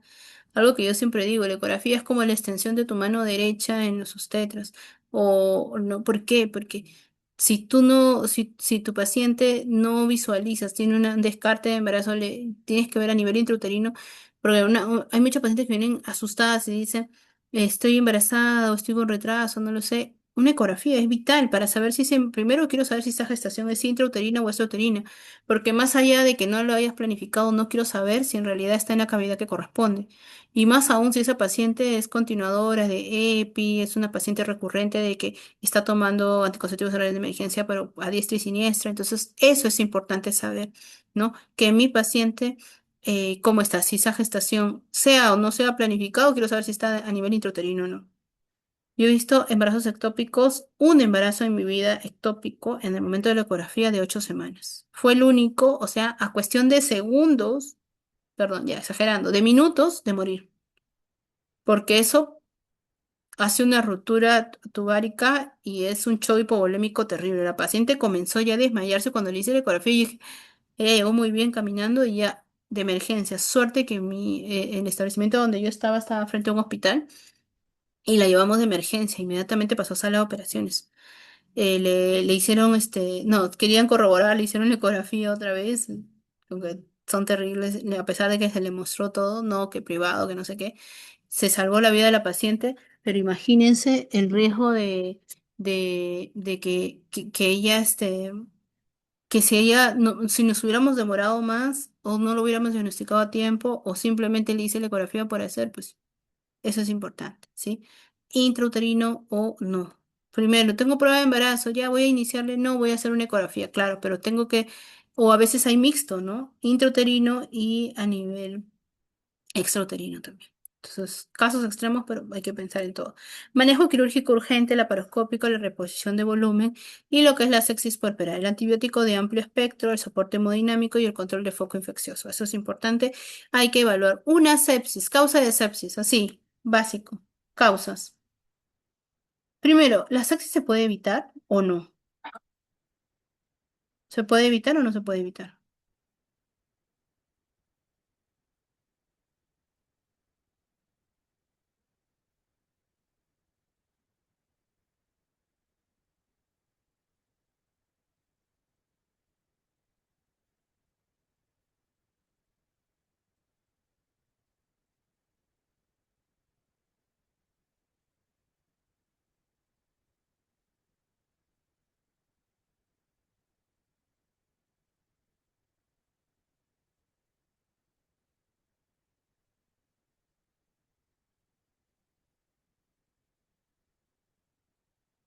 Porque eso sí nos preocupa. Claro, se puede evitar. El problema es por qué llegamos a sepsis. Cuando yo he estado viendo y he estado viendo muchos estudios respecto a lo que es estoy haciendo una tesis y he estado viendo en varios hospitales. He tenido que... Y un tema, porque de verdad a veces uno quiere hacer las cosas como debe y no hay muchas restricciones, ¿no? Pero bueno, he estado evaluando muchos casos clínicos de muertes en sepsis en el Perú y he visto que un gran porcentaje ha sido por Klebsiella en una ITU. O sea, algo tan básico que se pudo haber evitado. ¿Y cómo he podido diagnosticarlo? Con un simple urocultivo. La E. coli también, sí, pero he visto también que puede causar una sepsis, claro que sí. Y en el caso de muertes como tal, lo he visto muy frecuente en pacientes que han estado con exactamente con lo que es con Klebsiella. La Klebsiella es una bacteria de verdad muy potente. Yo le tengo mucho respeto, mucho miedo cuando yo hago un neurocultivo y todo, porque la Klebsiella pues puede generar esto, ¿no? Entonces, eh, y las sepsis múltiples también por tactos vaginales, infecciones vaginales frecuentes. Algo que que se está viendo mucho en la práctica es que cuando nosotros hacemos una atención prenatal, no preguntamos o preguntamos, pero no hay que solo preguntar, hay que evaluar. De verdad, lo he corroborado, lo he visto en las pacientes, les da vergüenza decir que tienen flujo o simplemente normalizan que tienen un flujo vaginal y esto no debe de ser como tal, ¿cierto? Pero sí los pacientes cuando normalizan esto nos preocupa porque a la larga lo que va a generar pues es que tengan ahí por una simple vaginosis terminan con una sepsis. ¿Puede ser? Sí, claro que sí. Entonces se podría evitar. Eso es lo que más nos preocupa a veces a nosotros por el tema de esto, ¿cierto? Entonces esto yo creo que es muy importante tenerlo presente, ¿sí? ¿Qué más? En el hospital donde trabajo cada vez hay más gestantes con diagnósticos que llegan hasta UCI. Imagínense, ¿no? O sea, ¿por qué llegar a eso? Y peor aún si ha tenido atenciones prenatales, peor aún si ha sido por parte de nuestro gremio, ¿no? O sea, ahí hay que sentirnos hasta responsables. Las pacientes, de verdad, yo siempre digo, mínimo, antes de una atención prenatal y a veces tú en la primera atención prenatal, por ejemplo, en el área privada tienes que pedir todo su batería, ¿no? Antes de pedirle la batería, y quizás no le alcanza, yo le pido un urocultivo con antibiograma. Para mí es vital esto. ¿Cuál sería el tratamiento en el primer trimestre? En el primer trimestre, lo que es el metronidazol sigue siendo categoría B, o sea, sí se puede indicar, ¿ya? Acá hay que ver primero y evaluar de manera adecuada, porque muchas veces las infecciones, sobre todo en zona urbana, muchas veces las infecciones, y digo en zona urbana específicamente, porque las pacientes se automedican y tienen infecciones mixtas. O sea, no solo tiene una vaginosis, sino también tiene una candidiasis, no una vaginitis. O sea, es bien complejo, más aún si no lo diagnostico de manera oportuna. ¿No? Entonces, sería ideal, sobre todo porque está en el primer trimestre, y ustedes saben que está en el periodo embriológico, de tener de tener un cultivo de secreción vaginal, que eso me va a ayudar mucho para poder evaluar qué tipo de antibiograma y le están realizando a esa paciente, ¿no? Entonces eso me va a ayudar mucho. Sí, sí, Claudia, sí, es categoría B, así que no hay problema. El detalle acá es si la paciente termina, ya, les voy a comparar, bueno, no es del tema, pero les voy a compartir la guía de ITS de la CDC, donde te especifica específicamente cada uno de los tratamientos. De todas maneras, les voy a compartir como parte del manejo, porque es lo que estamos viendo también. Mucho voy a compartir los PPTs y también esa información importante, ¿sí? Entonces, esto es importante saber que todo lo que acabamos de mencionar se puede evitar. El soporte hemodinámico, el control del foco infeccioso, ¿sí? Eh, Síntomas de alerta y respuesta rápida. Códigos MATE, la activación de respuesta inmediata ante emergencias críticas. Los equipos multidisciplinarios. ¿Quién es el que inicia el manejo o quién es la persona que, que predomina durante el momento del manejo de la clave roja? O sea, ¿qué personal de salud? ¿No? ¿Qué personal de salud es el que dirige todo esto?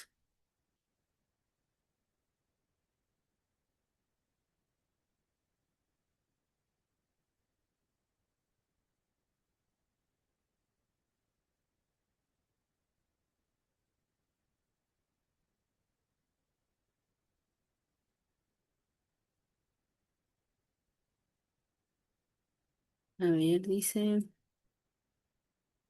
nosotros, usted. El personal idóneo es el personal que sabe el manejo de toda la emergencia obstétrica como tal, o sea, que sabe quién es, qué función ejerce cada uno, ¿no? Por ejemplo, si en caso podría haber, podría ser el caso, ¿no? Que haya otro profesional de salud.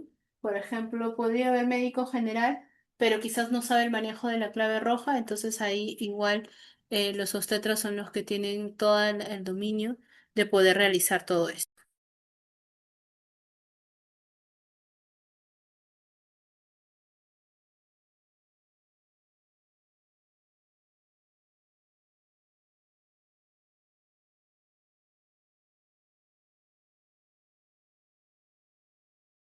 Entonces es importante tenerlo presente. ¿Qué más? Tenemos también el obstetra principalmente que deriva a diagnosticar el problema, ¿no? Entonces es eso, ¿no? El personal idóneo, el personal que maneja toda la emergencia, que sabe cuáles son las funciones de cada uno de estos. Protocolos estandarizados y lo que es la capacitación continua, simulacros periódicos, autorización constante del personal. ¿No? La identificación de riesgo, esto es importante porque hay que ir verificando. Les comento, he visto clínicas, hay clínicas en las cuales comienzan a colocar stickers en cada historia clínica. Les comparto porque quizás son ideas que, pues, en realidad esta es una idea de Alemania en la que comienza a categorizar las historias clínicas. Es bien interesante porque ya le tomas, no es que le tomes más atención a la paciente que tiene más factores de riesgo, no, sino que te recuerdas que tiene esta característica y lo colocan verde, amarillo y rojo, ¿no? Verde es los que no tienen factores de riesgo llamativos, o sea, que nos llame o que nos pregunte. Amarillo es aquella usuaria, pues, que tiene una una alteración o un riesgo moderado y rojo es aquella usuaria pues que definitivamente es una bomba de tiempo que debo de estar con y que quizás necesito un manejo conjunto o que la atención no solo lo tenga que hacer el obstetra sino también con todas las especialidades que corresponden, ¿no? Entonces eso también es importante mencionar, ¿sí? Y sería una idea bien interesante, ¿por qué no? Lo podemos hacer en nuestras historias clínicas y de esa manera tener que elegir. Porque lo único que a veces vemos es que en la tarjeta de atención prenatal, en la tarjeta de atención prenatal, en la tarjeta de atención prenatal le ponemos, por ejemplo, con rojo, ¿no? Alérgica a la penicilina, ¿no? Cosas así, pero no, los colorcitos te ayudan mucho a poder tener más criterio y poder también a restablecer esto, ¿no? Y que pueda, y que pueda tener ese manejo, ¿no? ¿Qué más? Educación del paciente, signos de alarma, cuándo acudir. De verdad que esto de signos de alarma para nosotros es bien repetitivo, ¿cómo va a ser? Ya se supone, muchos dicen, ¿no? Pero la verdad es que sí tiene mucho valor, ¿no? Eso lo puede ver en época de pandemia. De amarillo todos los riesgos están marcados. Ajá. Sí, sí, eso es interesante, ¿no? Así es, ¿no? Ponerlo en colorcitos.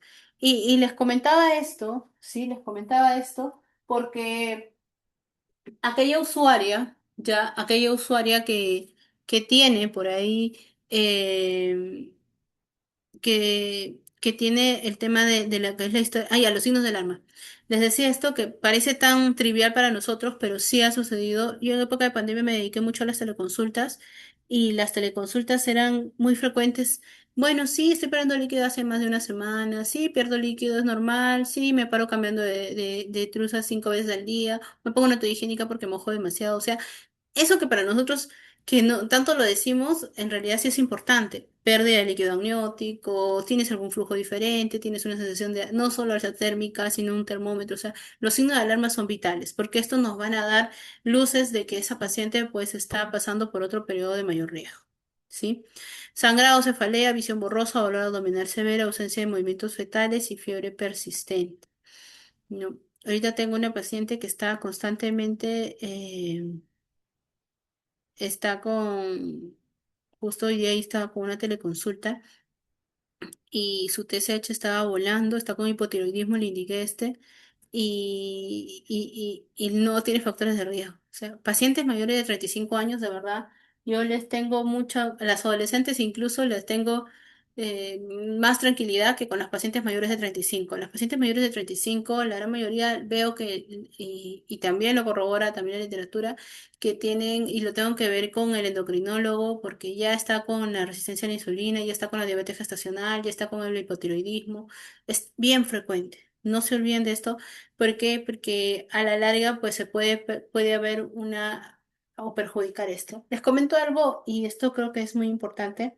Hubo un estudio en la clínica de Cayetano Heredia, eso más de 5 años, fue del 2015 hasta el 2020. El estudio salió por el 2022 más o menos, porque fue, ¿no? Longitudinal a 1.000 mujeres que lo único que tenían que hacer era firmar su consentimiento de que le van a hacer un perfil tiroideo a todas.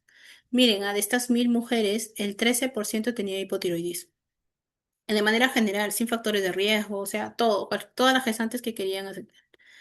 Hipotiroidismo. ¿Y por qué es importante el hipotiroidismo? Les digo, porque esto de verdad altera todos los valores. Hay grados, obviamente, pero cuando es algo leve y que muchas personas han podido tener, o muchas mamis han podido tener hipotiroidismo y nunca supieron, el problema no es cuando estás en el embarazo, en el parto, en el expulsivo, sino mira a los 5 años cómo está ese bebé. Tiene un problema de coeficiente intelectual bajísimo, su IQ está debajo del promedio normal y esto genera pues que lleguen a lo que dicen, ¿no? Muchos, pero y comienzan a pegar a los niños que no entiendes, que porque es lo que lees no entiendes, no comprendes, no hay comprensión lectora y es por eso, porque las mamis, o sea, es uno de los riesgos, ¿no? Que las mamis tuvieron hipotiroidismo durante el embarazo. Entonces, ¿a qué quiero llegar? De que no piensen de que un examen en una gestante es una pérdida de ella. Jamás. Que le hagas un urocultivo desde la primera atención prenatal es vital. Que le hagas un cultivo de secreción vaginal es vital porque estás evitando una sepsis. Que le hagas eh, una un perfil tiroideo si es posible, perfecto. Si es un perfil lipídico también. ¿Por qué? Porque estos valores nos van a llegar. Hay pacientes que nunca se han hecho ningún examen en sangre, no saben absolutamente nada de ellos. Entonces eso va a ayudar mucho a evitar posibles complicaciones y como hipotiroidismo consecuencias. Así es, ¿no? Entonces eso es lo que queremos evitar. Les comento, yo tengo ahorita dos pacientes. Bueno, ya una ya dio a luz, la otra de Estados Unidos. Es increíble la cantidad de exámenes que le indican. Le indican hasta perfil hormonal, le indican perfil de coagulación, le indican. como perfil prenatal, pero es así, es una gama de exámenes PDF, PDF, pero ¿qué sucedió? ¿Qué pasó? Y ya como la primera vez sí me asusté, dije, ¿tantos exámenes esta paciente tendrá algo? Comienzo a leer todo, todo está bueno, lo mismo, casi lo mismo, pero está en inglés, ¿no? Pero igual, de verdad es increíble, por eso es que nosotros como país subdesarrollado tenemos tantos limitantes, porque el Estado no invierte más exámenes, porque el Estado hasta para hacerte un PAP dice que tienes que cumplir 25 años cuando la niña ya tuvo relaciones desde los 15, ¿no? A los 18 ya le correspondería. Entonces, es importante concientizar a la paciente y ver cuando tú ves que es necesario solicitar un examen, no lo piensen dos veces. O sea, hay que concientizar a la paciente. Exámenes tan básicos como cultivo, urocultivo, son importantes. ¿Sí? No piensan que, no, pero no está en la normativa, no, pero no nos dice, sí, pero a la larga es tu responsabilidad, es tu paciente. O sea, a la larga, si le pasa algo, ¿a quién van a ir? ¿La normativa? ¿Minsa? No, directo te denuncian a ti. Entonces, eso es importante saber que nosotros debemos de estar, concientizar mucho a nuestros pacientes, ¿no? Saber lo que actualmente tienen y cómo vamos a ir abordando. Disminución progresiva de la mortalidad materna con protocolos actualizados con evidencia, incorporar las nuevas tecnologías diagnósticas y terapéuticas, el uso de corticoides para lo que es la maduración pulmonar en amenaza de parto prematuro, la telemedicina para consultas en zonas remotas, eso también lo estamos implementando en gestantes peruanas que regresan de Chile. Imagínense, claro, Marlene, ¿no?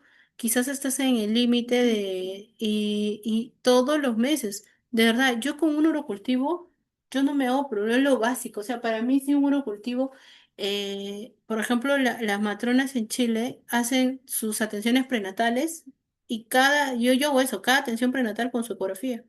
Cada atención prenatal con un ecógrafo. Porque a la larga, hasta una brida amniótica no la vas a ver haciéndole una maniobra de Loop. Entonces, nunca piensen que un examen, sobre todo en una gestante, es una pérdida de dinero. Jamás. Porque es vital. Que le haces un test de tolerancia a la glucosa. Ya con eso diagnosticas si tiene diabetes gestacional y la paciente ya la está refiriendo al endocrinólogo. Y eso se está viendo bastante. Y saben, una de las causas es el estrés. La glucosa se eleva por el estrés elevado de la paciente. En gestación es peor. Entonces, esto va en incremento, ¿no? Porque a veces siempre pensamos, uy, no, tiene que ser obesa, tiene que ser. Ahora tengo una paciente gestante que tiene diabetes gestacional y sin factores de riesgo. Completamente sana, la chica para con el gimnasio, la buena alimentación, que la protege, todo. ¿Pero por qué? Porque en realidad pues hay una alteración hormonal que afecta, ¿no? Y que genera que hay una resistencia a la insulina, que todos estos valores se agregan. Y añadido a eso, pues ella sí, por más que le diga que no esté estresada, pues es un estrés andante y es parte de, entonces hay que estar concientizándonos de eso a los pacientes, porque acá el punto es prevención, prevención porque a la larga la primera mano, la primera persona que ve somos nosotros, los obstetras, la primera vez que vamos a abordar a esa paciente somos nosotros. Nosotros vamos a categorizar y decir, ok, esa paciente es de altísimo riesgo, esta paciente, ¿no? Entonces, eso es importante tener en cuenta, ¿no? ¿Qué más? Tenemos también aquella paciente que ha tenido el acceso limitado a zonas rurales, ¿no? Eso también nos preocupa mucho. A veces ese es un limitante grande, la escasez de recursos en centros de primer nivel, definitivamente. Deberían de seguir ampliándose lo que son las casas ay, se me fueron, las casas que, ay, ¿cómo se llama? Que estaban cerca de los establecimientos. Casas de espera, creo, ¿cómo era? Casas de espera, creo, ¿no? Debería de haber más, ¿no? No olvidar los pacientes que 95 como máximo se va por definir. Así es, Cintia. Casa materna, perfecto, casa de espera, ¿no? Así es, eso, ¿no? No vemos el límite, ya hay que ir viendo, solicítele un test de tolerancia sin miedo a la paciente. ¿Por qué? Porque lo están diagnosticando. Hasta que ustedes refieran al endocrinólogo, ya la paciente ya se complicó. En cambio, tú la diagnosticas y la refieres. Ya con su resultado, mira, este paciente tiene diabetes gestacional y listo. Entonces, eh, con el tema de la hemoglobina, ¿no? Dicen que es lo básico, que sí, que al inicio, y en el segundo trimestre va a bajar aún más, ¿no? Entonces, eso tengo que decir. Me pasé 2 minutos. Ah, pero yo inicié 5 minutos, ¿no? Con todo esto de que ya, 2 minutitos más ya para avanzar. Mil disculpas que nos quedamos, estoy cogiendo su receso.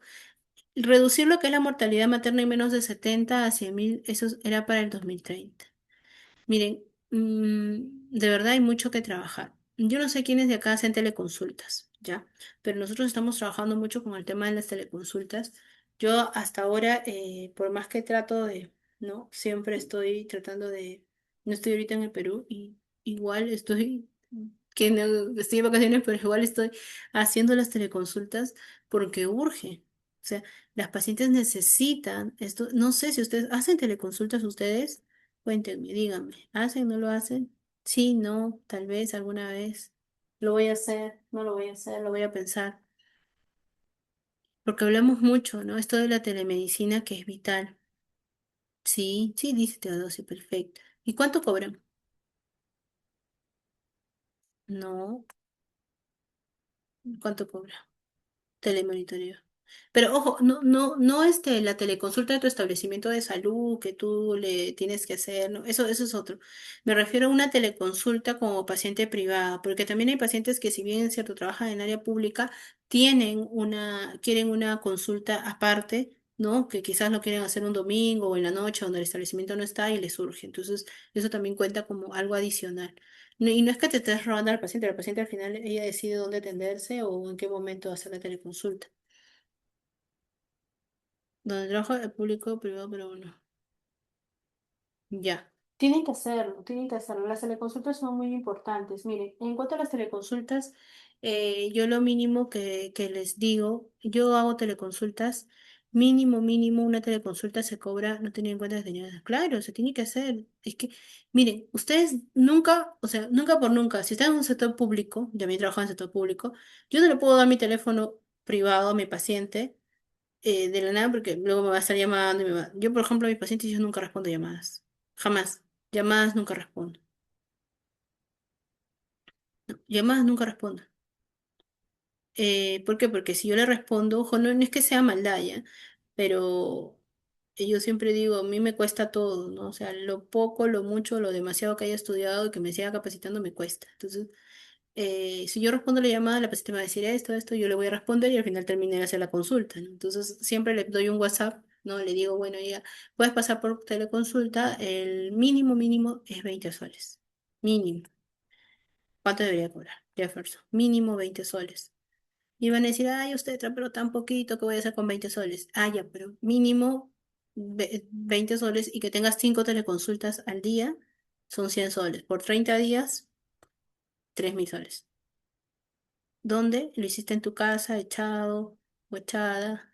No, no es broma, porque lo haces yo hasta las 11 de la noche, a veces estoy haciendo una teleconsulta y estoy así, ya estoy con el cansancio y no demora ni 2 ni 3 minutos. De verdad, es rápido, porque son puntuales. En una teleconsulta no le vas a hacer toda la historia clínica, le vas a aperturar y vas a... No, es rápido.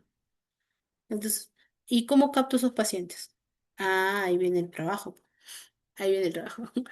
El paciente se le capta ahora, en este 2026 febrero, por redes sociales. Tú puedes tener todos los títulos y todos los grados posibles y si nadie te conoce, ¿quién va a buscarte? Es algo duro, es fuerte. Si nadie te conoce, ¿quién te va a buscar? Acá ahora ya no factura el que más sabe, sino el más conocido. Así que les dejo reflexionar eso. Que me da vergüenza, que me da vergüenza. Todo el mundo le da vergüenza. Y les he dicho, no se pongan y compartir, podría ampliar y compartir un poco de teleconsulta, licenciada Teodosio. Ya, lo vamos a hacer en la otra clase, complementando eso. Pero sí, ya pueden ir viendo lo del tema de las teleconsultas, ya, porque ya nos pasamos el tiempo. Pero el tema de las teleconsultas es vital. O sea, ¿cómo hago? Tengo que tener una marca personal. Pero a mí me da vergüenza bailar en TikTok, bailar en Facebook. No. Yo no les digo que baile. Yo no les digo que baile. Yo les digo que enseñe algo tan básico, cositas tan básicas. Esas cosas para los pacientes es algo nuevo. Comienzas a captar. Yo hago live a veces cuando tengo tiempo, ¿verdad? Muy poco, hago live y yo ya estoy captando a mis pacientes. Me están preguntando, yo estoy respondiendo, no estoy hablando en el live. Hasta cocinando he hecho teleconsulta, este live. No sé por qué la gente dice que no, que tengo que salir bien, que yo. Yo hago hasta cocinando, el último live que hice fue cocinando, porque tenía que responder algunas preguntas, me estaban escribiendo y ya. Y ahí capté dos para teleconsulta. Me dijeron, ay, pero y esto, y esto, y esto, más cosas. Digo, no, hay que hacerte una historia clínica completa. Te dejo mi WhatsApp, y ahí le escribí el WhatsApp en el TikTok, WhatsApp, y luego le hice la teleconsulta. ¿En qué horario? Y usted, pero yo trabajo en un lugar, trabajo en otro, tengo en el horario que desea. Las teleconsultas mayormente, casi siempre, se les va bien en la noche. Yo tengo pacientes entre 10 a 11 están ahí con las teleconsultas. Porque llegan del trabajo, están en casa, quieren saber cómo les fue, que les leas un examen, una ecografía, o sea, eso es lo que te busca, ¿no? Pero la idea es tener una marca personal. Primera tarea que les voy a dejar. ¿Tienen Linkly? ¿Tienen TikTok? ¿Tienen Facebook? Digan sí, digan no. Sí, y Linkly, ¿ya ves? TikTok. Claro, ¿no? O sea, a veces colgamos cosas, ¿no? Pero es cierto, o sea, háganlo, búsquenlo, ¿no? ¿Se han googleado alguna vez? Ahora las pacientes ya no solo te buscan en redes, ahora te googlean. ¿Qué sale cuando te googlean? Marca personal, Teodosi. Marca personal es como te conocen. A mí me conocen porque yo pongo en mi TikTok usted Raquel Echafloque. Y se acuerdan, ay, que ella siempre habla, que ella siempre deja mensajes. Y todos los días estoy ahí de intensa, dejando algo.